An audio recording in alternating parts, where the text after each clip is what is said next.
Vous êtes bachelier ou étudiant des séries scientifiques. Vous aspirez à devenir un cadre polyvalent, capable d'appréhender les nouveaux défis qui gouvernent le monde des sciences et de la technologie. Entrez dans la grande histoire de l'École supérieure de génie industriel et biologique. Votre formation est assurée par des universitaires certifiés CAMES, avec plusieurs années d'expérience dans le domaine. ESGIB vous offre une formation dans les filières suivantes: génie biologique, génie des industries agroalimentaires, génie des industries chimiques, hygiène, qualité, sécurité et environnement, génie des procédés industriels. Les inscriptions et réinscriptions se poursuivent. Nous sommes à Sacré-Cœur 3 Extension, en face VDN. Pour tout renseignement complémentaire, appelez-nous au 33 867 02 03, 33 867 02 03 ou au 77 094 05 75, 77 094 05 75. Email esgib@gmail.com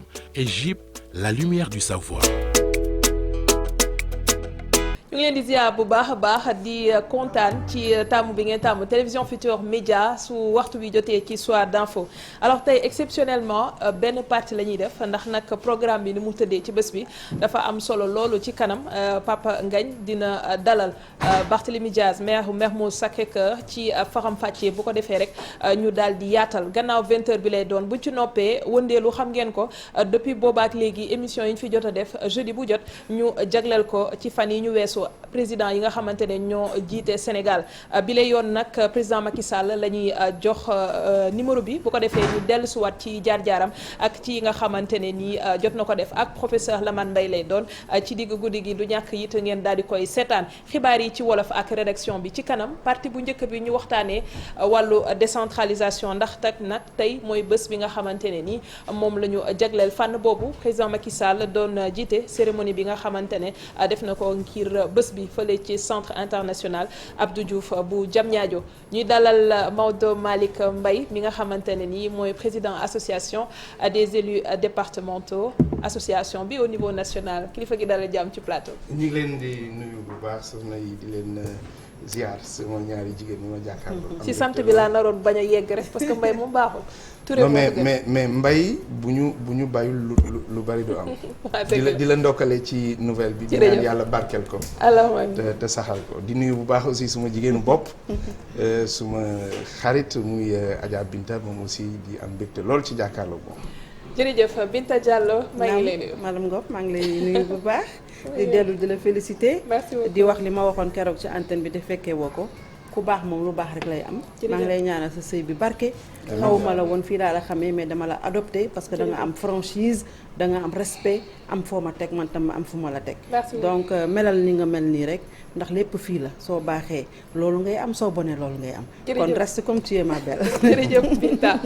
ñu ñëw ci li ma waxoon sànq muy journée nationale de la décentralisation mais ci li ñuy taxaw déjà rek mooy discours du président Macky Sall ndax tey bu ñu koy dégg mi ngi naan wàllu foncier nekk na loo xamante ne nii mi ngi jur jafe-jafe ci réew mi te ñu ngi teg ci pente boo xamante ne bu continuer dina lor réew bi ndax bés bu jot mu ne 20 à 50 dossiers yu dina ko jot ci bureau jëm ci fànn boobu tey seetlu boobu mu fësal ko ban yëg-yëg ngay am en tant que élu départementaux mu wax lu mel noonu. waaw jërëjëf d'abord dama wax ni que xam nga dama wax ni président de la République moi c'est pas parce que dañu féete ak moom mais damay wax ni que man dama am chance su di topp politique am nekk ci wetam pendant fukki at ak juróom donc dama wax ni amul vision sensibilité la am. sensibilité nag da nga koy dund mooy nga xam danger yi fan la nekk nga teel ko alerter dama wax ni rek pour me préciser ñun dañu beddi ci journée bi parce que ministre Omar Gueye bi muy invité na association des maires invité association des présidents de département ñun invité wuñu. seen association dafa amul dayo wala. am na dayo moo ëpp dayo sax parce que dama wax ni que c'est des associations complémentaires ma préciser association des maires ak association des présidents de département dafa jël les exécutifs locaux maanaam ñi yor càggal guy gi. ñun ñu ñëw sos association nationale des élus départementaux am lu association des présidents de département 42 la ñu association des maires 550 la ñu am dayo lool nag mais ñoom li ñuy def ñun dañoo ñëw pour cof ci ñu sos ko 2015 mu nekk une association bu dajale lu mat lu ëpp 2,000 nit yu nekk ci kii yëpp Sénégal yëpp ñu am récépissé donc dañ jàpp ni lu mel nii bu amee ki ko woote yaatal parce que président ku xatal yaa xatal mais Macky Sall yaatal tax woowu leen kon. loolu xëy na moom moo ko xam toog nañ daal ba ci yàgg ba démb ñu dégg ni nañ ma invité man président ma ne leen nag ay la yéwén borom ma ko moom man nit ñi ma jiite ñu nekk Médina Yoro Fula nekk Tamba nekk fu ci nekk jomb naa mbir am man rek ma dem teew wax te amul ñu mën a ñu association bi teew am ci firnde mais lépp lu ñu neexoon rek li ñu naan lu ñu naqar rek neex nañu ndax ki ko jiite réew mi muy président de la République jox na respect droit d'association jox na respect ANET te ñun tey li ñu ëppaloon solo teew gi baax na mais li ëppoon solo mooy lañ fay wax ak la fa président wax pour ñëw ci li nga wax président dafa gis danger ñaar la fa wax na ci foncier bi parce que dama wax ni da ngay gis ki nga xamante ni tey boo nekkee mairie sax dañ naan ku yor commission domaniale mel ni domaine bi bu ñu demee ba séddale ko ba ku ci nekk parce que am nga conseil municipal bu la jàppale nga dem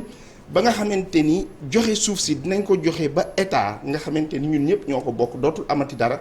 loolu danger la beneen élément bi mooy olof day wax ni ku jur yërëm ku jënd sakkanal président de la république dafa nekkal baykat bi moo fi nekkal séeréer bi moo fi nekkal ñëpp moo fi nekkal ki nga xamante ni amul baat donc ñun suñu xel dafa dal bi mu ne def leen ndànk dootuñu nangu ñu jël suuf si di ko saax-saaxee te gis nga li ëpp solo aram ci problème yi ñu am mooy nit ñi bu ñuy fi ñu teg mbirum fal maire ak nekk président de conseil départemental ñi ci nekk ñëpp ay jàmbaar lañu man maireu Sénégal dama leen di delloo njukkal président conseil départemental yi ndax moyens yi matewul mais gis nga li ëpp solo mooy nit ñi xam ni élection bi ëpp solo ci réew du élection président de la république mooy élection ñiy jiite gox-goxaan yi muy maanaam collectivité territoriale yi te loolu bu dee nag yow bi ñu lay fal xamoo ni li la njëkk li ëpp solo te mu am solo ba te dara ëpp ko solo mooy nga nekk fa nga juddoo yaroo fa màggee fa ñu fal la fa jox la fa ndomba tànk nga war a sàmm intérêt askan wi lu dul bu ñu waxee rek ñu ne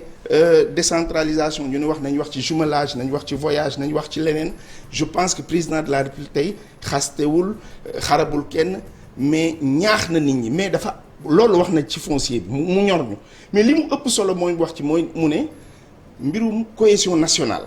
maanaam ak état loolu kenn du ko négocier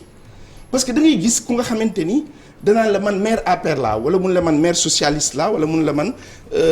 maire benn parti laa ndombo tànk bi nga am nga defee ni ndombo tànk la pour nga affirmer une identité maanaam politique ba mu am leneen lu mu jur te loolu bu yàggee dina jur maanaam xaajaloo ci askan wi moo tax rafetlu nañu li mu wax ci foncier bi ñun dinañ ko démultiplier parce que am na atelier bu ñu war a tenir mais am na leen li nga xamante ni aussi dinañ ko wax mooy noonu ñu war a mën a fexe ba collectivité locale ki ko jiite bañ ko def tuba yi paate boole képp maanaam defe ni yow yaa falu. mais est-ce que mën nañu dépolitiser quand même yorinu collectivité territoriale est-ce que président mën na parvenir à ça ne. non pas parce que tu es vert que la collectivité doit être verte. non je pense que waxin la. man dama jàpp ni président waxul mënuñu ko dépolitiser. mënut a nekk parce que politique moom moo tax nit ñi di engagement bi moo tax même boo dee naa société civile nga day fekk nga am dayo bi. booy dem da ngay compétir mais li ci ëpp solo tey mooy ñu jàpp ni daal am na chiffon rouge bu ñu brandir maanaam ñu ne def leen ndànk de mairie Grand Yoff mairie Médina Yoro Fula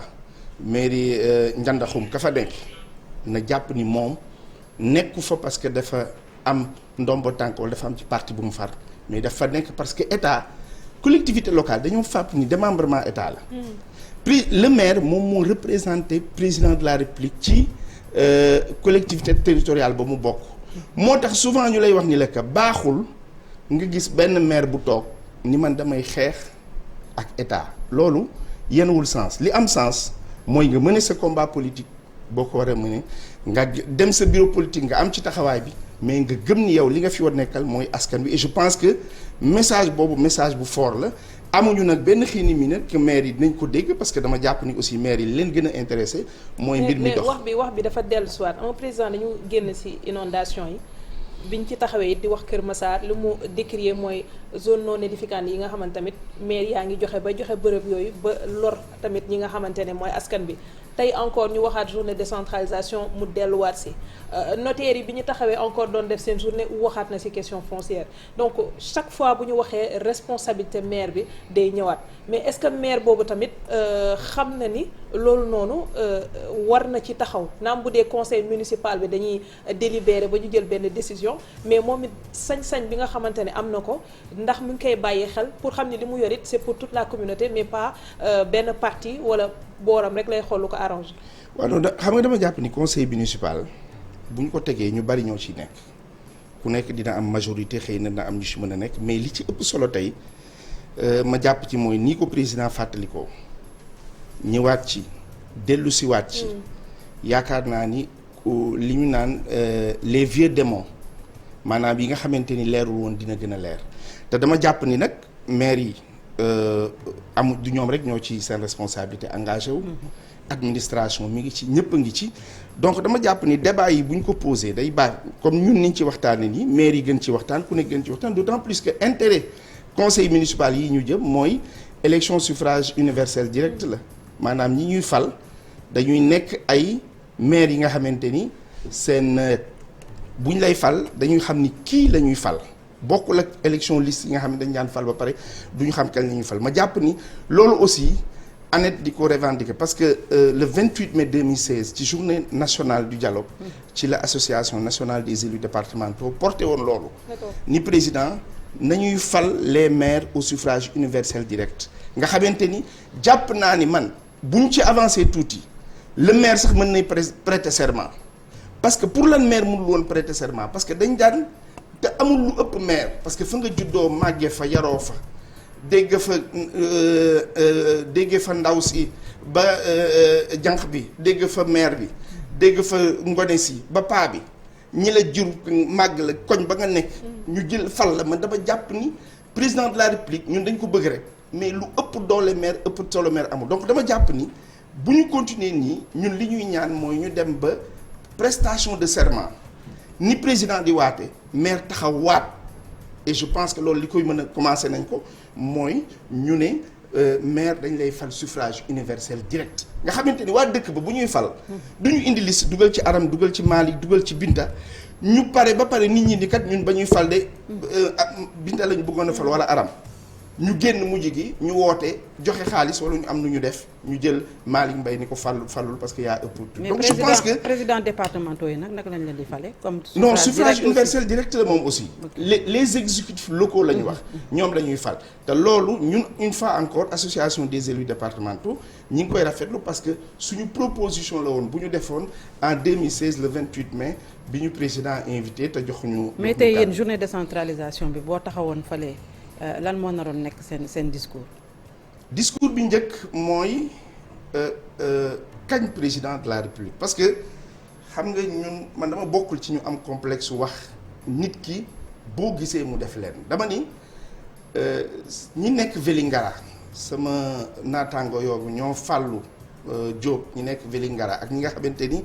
ñoo nekk Médina Yoro Fula ñoom c'est un département bu muy tudd lu bari. parce que 1960 ba léegi amuñu woon goudron ci président Macky Sall lañ ko gisee ñooñu bu ñu ko gisee c'est parce que président dafa ñëw ak def acte 3 xam ni mbir yi yéex na mu indi PUMA PUDC xam ni mbir yi yéex na mu indi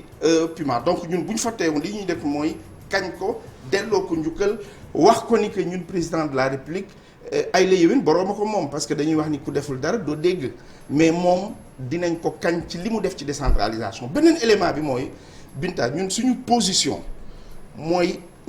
mbiru décentralisation njëkk laa ngi li Cheikh Anta doon wax naan wañ ngaa nge bañ a weñ ji mi ngi bañ a ca mbañ a xaan nga le mal est très profond xam nga le premier cercle de la décentralisation l'unité de base c'est le quartier mais tey suñu quartier yi amul kenn ku ko gérer chef de quartier dayo bi ñu ko war a joxuñu ko parce que fal gi ñu koy war a fal moo leerul ñun dañu jàpp ni tey bu ñu joxoon kàddu dinañ ni nañu def des conseillers de quartier élus nga xamante ni kat bu ñu nee élection day am dañ naan nañ fal conseil de quartier bi conseil de quartier waa quartier bee koy fal loolu day régler ñaari problème dina tax d'abord quartier bi ñi koy gérer ñu xam ñan la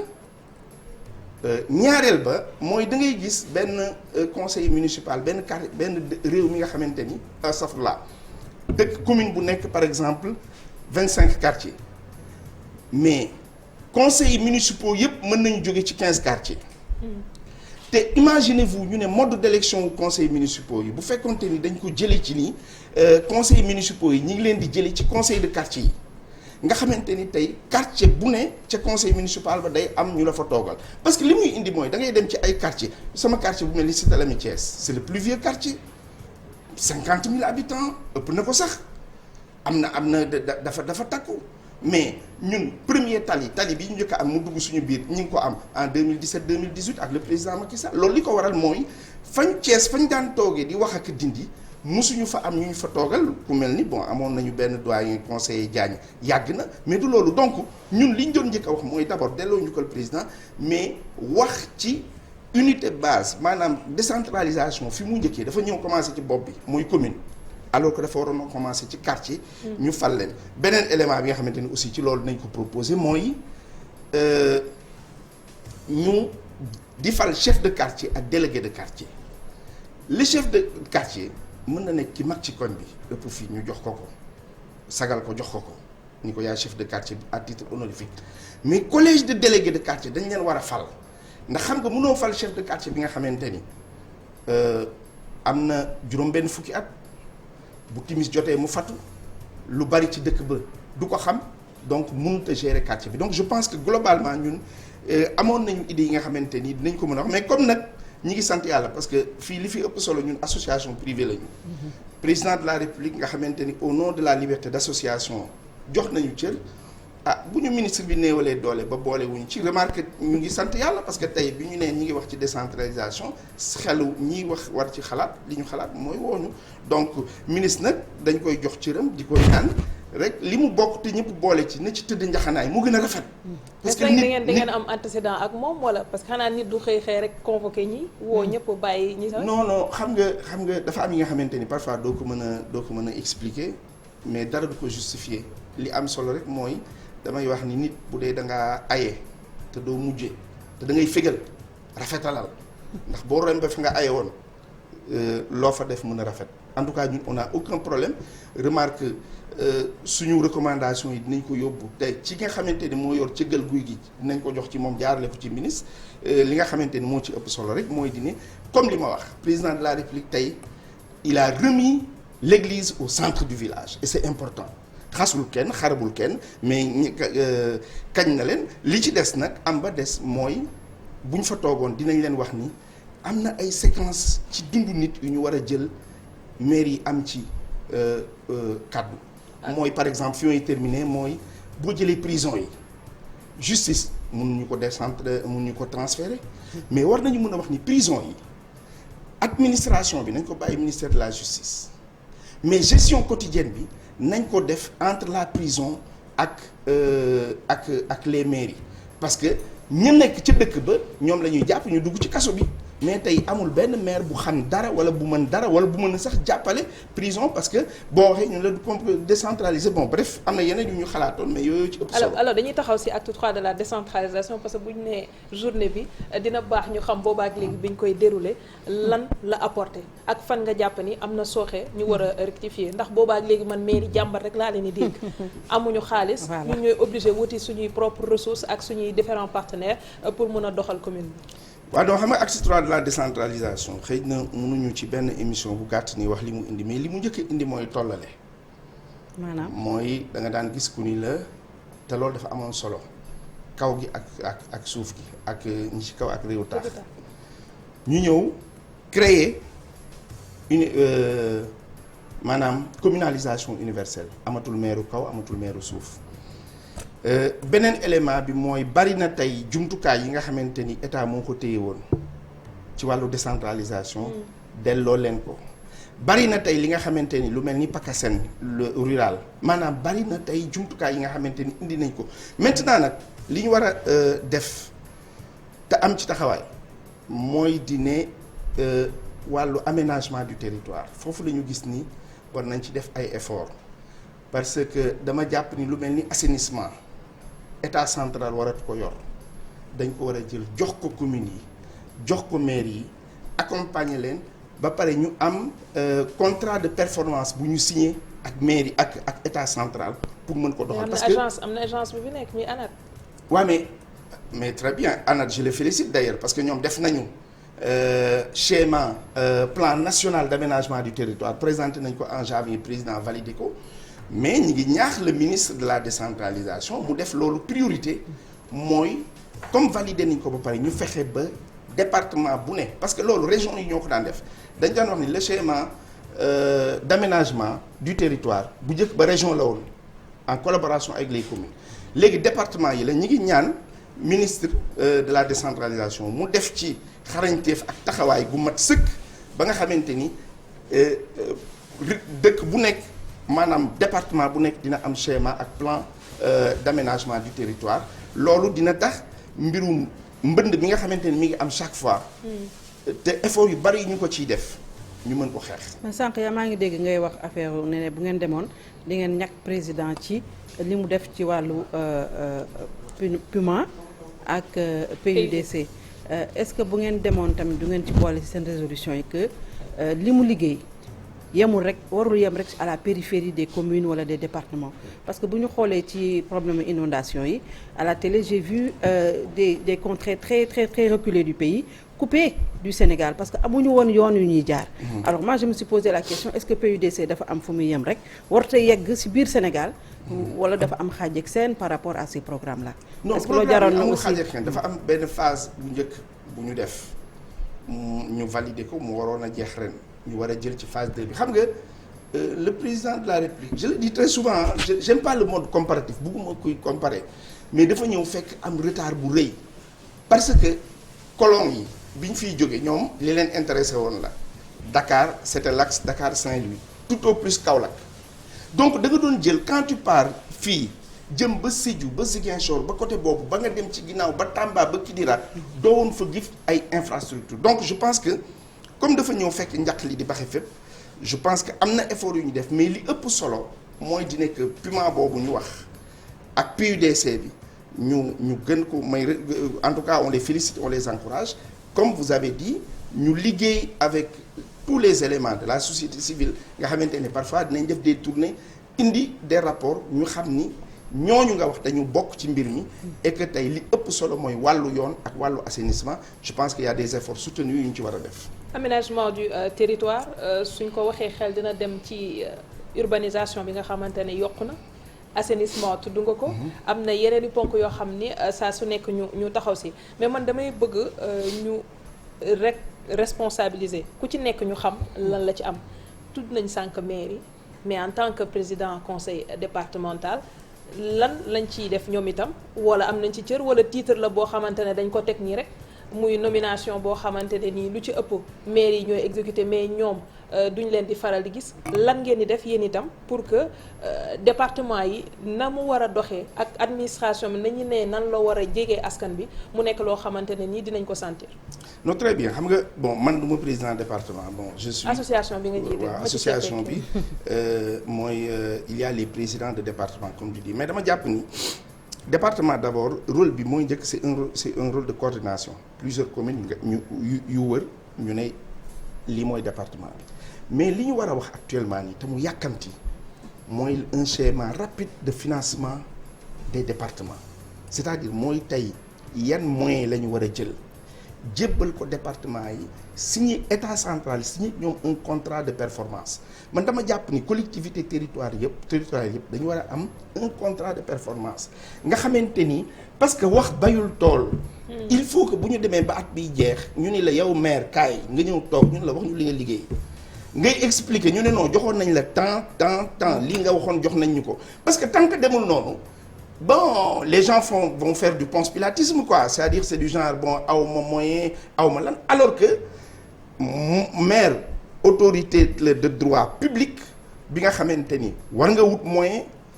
war nañ la jox fiscalité mais war nga am un programme xam nga le charme des prochaines élections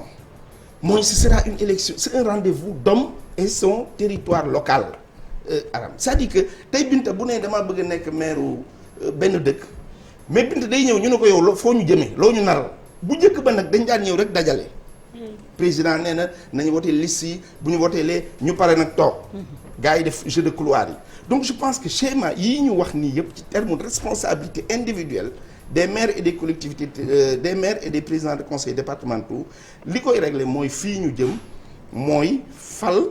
ñi nga xamante ni bu ñu leen di fal day fekk ni ñoom ñooy wax ni ñun bëgg nañ ñu fal ñun ñooy responsable yi mu nekk genre élection présidentielle ci mbir mi mais damay réitérer li président waxoon il n'y a pas un état central il n'y a pas un état décentralisé l'état benn la maire bu ci mënti nekk président conseil départemental bu ci mënti nekk xamal ni li ngay dawal président de la république moo dagg ci cëram jox la état moo dagg ci cëram jox la parce que looloo ëpp solo pour ñu mën a entamer suñu cohésion nationale. jërëjëf Maodo Malick Mbaye dinañ ñëwaat si moom si kanam ñu dem seetaan publicité